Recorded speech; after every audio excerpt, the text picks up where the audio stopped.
All right, so we've got a conical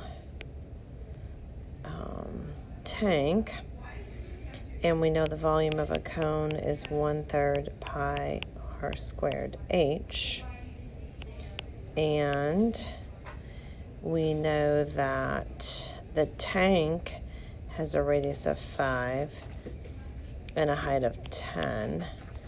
How fast is the water level sinking? So we have a water level.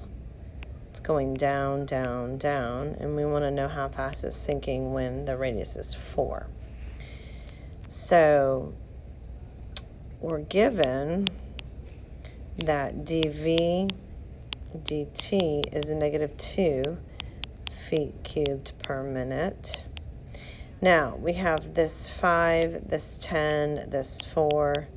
What's going on here? Well, if you look back over at that picture, there's a relationship.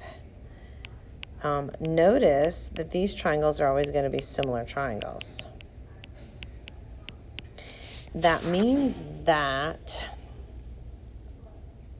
the height is always going to be twice the radius because they're similar.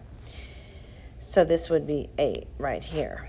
Now, since h is 2r, I can eliminate, and I want to deal with, I want h because this question says find dh dt.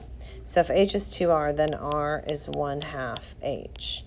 I want only h's left because if I could eliminate